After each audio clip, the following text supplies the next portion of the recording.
E o lume minunată în care veți găsi numai copii.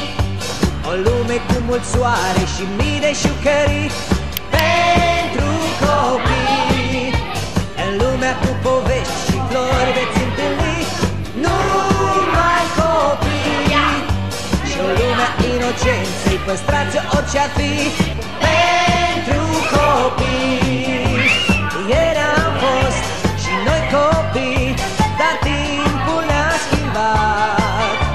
În viață am pornit și vise am împlinit așa cum ne-am dorit.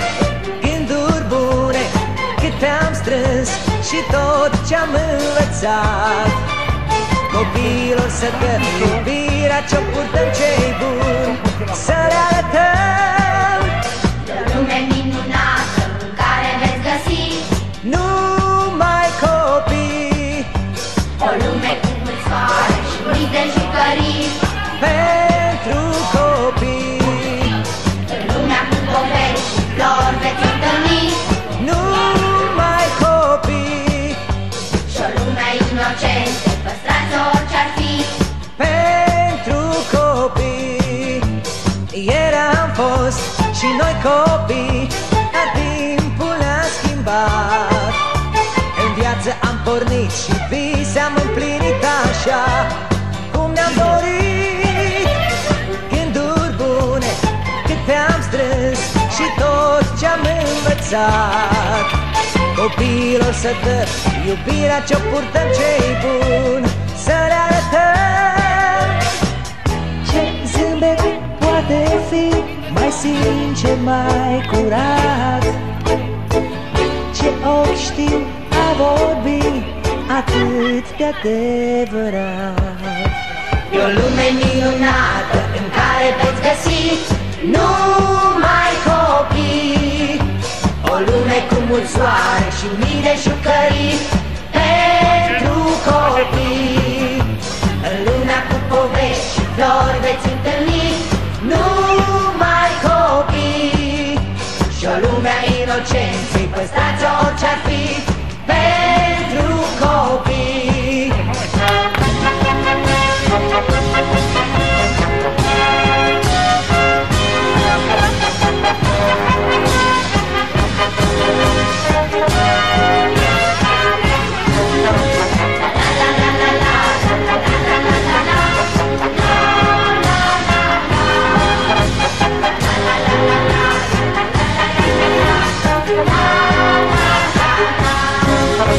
E o lume minunată în care veți găsi numai copii. O lume cu mult soare și mii de jucării pentru copii. În lumea cu povești și flori veți întâlni numai copii. Și o lumea inocență păstrați orice-ar fi pentru copii.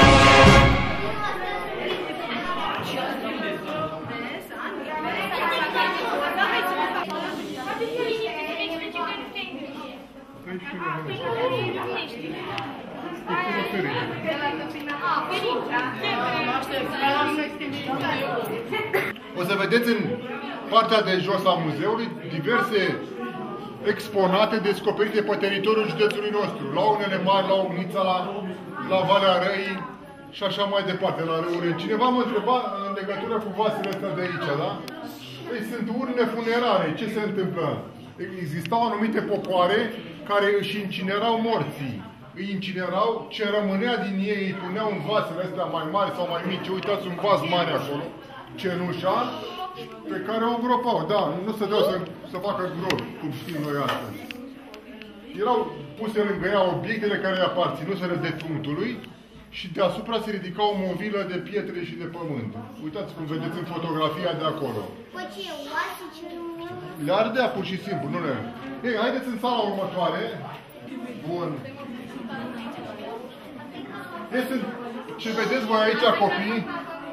Dar nu, sunt niște reconstituiri, nu sunt case.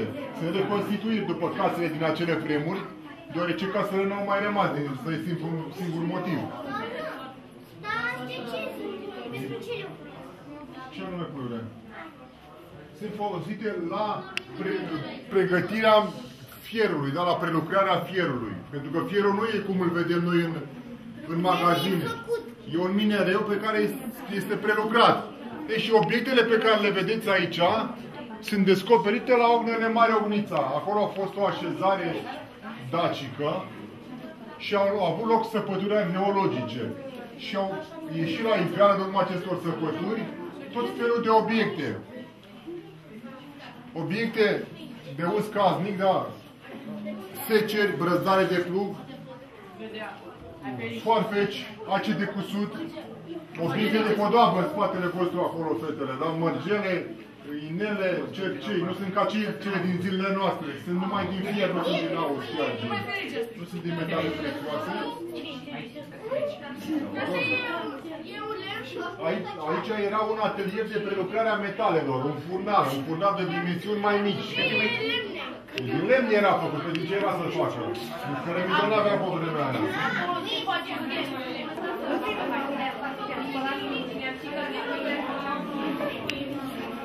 Dacă o să aveți curiozitatea să mergeți la Horez, da, o să vedeți obiecte din ceramică. Ei, acestea sunt descoperite tot la Ognele Mare Ognița. Și tot, da. Unde, puiule? La Sibiu. Foarte bine. Sibiu e ceva mai aprovizionat decât noi. Ei, aici sunt obiecte din ceramică, pentru că și dacii, strămoșii noștri făceau tot felul de vase. Mai mari, mai mici. Sau tot felul de lucruri care le foloseau în gospodării. Nu aveau mormântul era golă.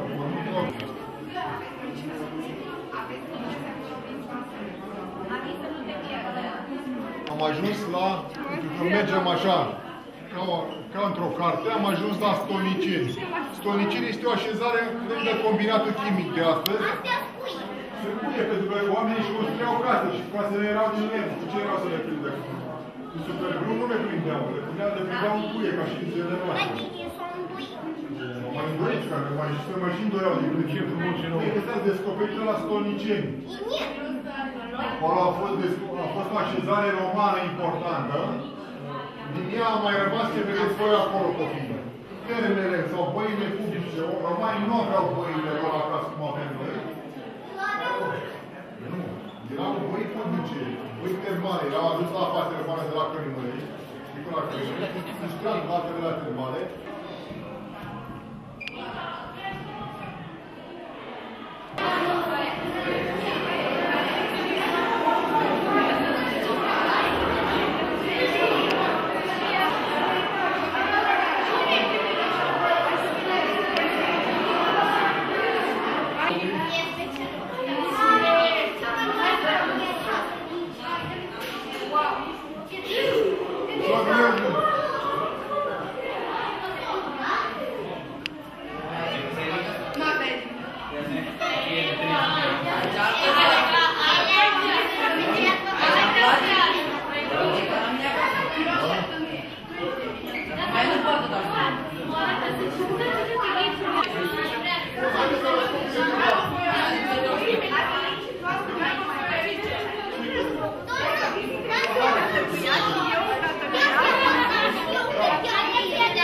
Încet, mami, încet. Astea sunt pistoalele de grafii.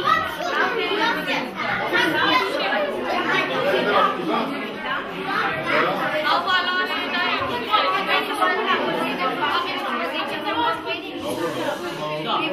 Și voi ați fost vreodată copii? De 1000 de ori. Și știi cumva, prin grija cui s-a făcut parcul acela? Ei, dacă ai fost de 1000 de ori în parcul acela, ai văzut că există o statuie mare acolo, cu minte foarte, da? Ei, este statuia dedicată domnitorului Barbu Dimitrie Știrbei, că strada pe care vii din centru, de acolo, de la McDonald's, spre parc, se cheamă Știrbei Vodă. Păi nu te-ai întrebat niciodată de ce o cheamă Știrbei Vodă și nu Tom și Jerry Vodă. Da? Pentru că domnitorul ăsta, Barbu Știrbei, prin grija lui s-a făcut parcul Zăvoi. El a dat o sumă de bani, 100 de ifosari de aur, Și prin decretul dat de el, uite la aici, în copie, evident, a spus așa, el a spus așa, domnitorul a spus așa, că orașul să aibă 500 de lei în bugetul sau pentru îngrijirea acestui parc. Asta s-a întâmplat în anul 1850, dar e acum mulți ani de zile. Și în 1850 mai înainte, 2 ani mai înainte, da, cu el. Unde este?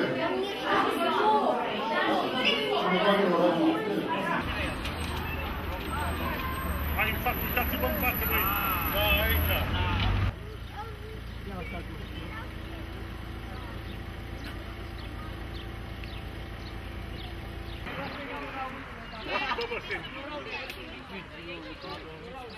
Doamne, ia-ți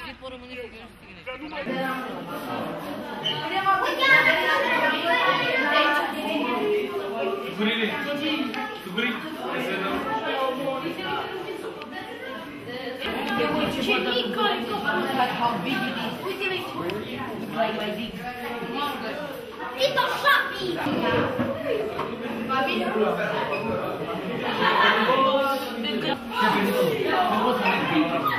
Mamă,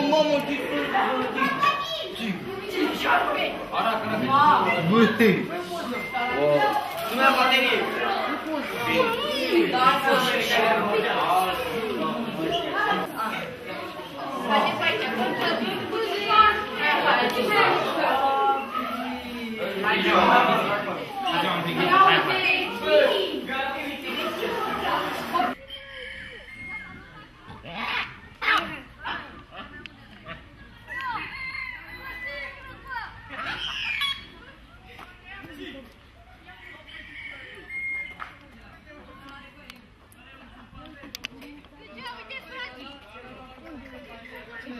Mamă, ăsta seamănă cu mine!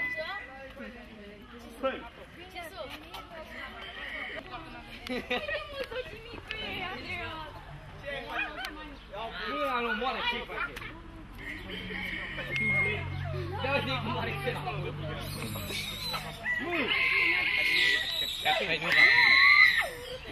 Băi!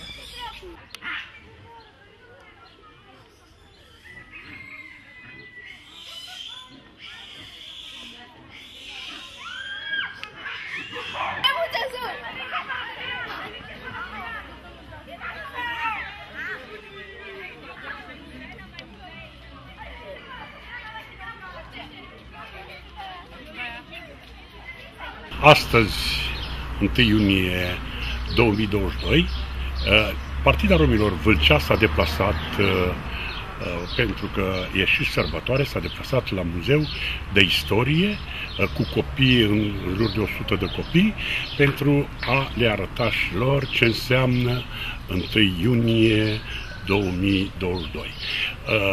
Pe parcursul acestei vizite la muzeu, la grădina zoo, în parcul de distracții, a fost foarte interesant pentru că astăzi copiii romi au simțit ceea ce sărbătoare care ei nu știu de această sărbătoare de 1 iunie. Iată că și noi romii am început să ne civilizăm și venim și noi cu bucurii pentru copiii romi din acel județ.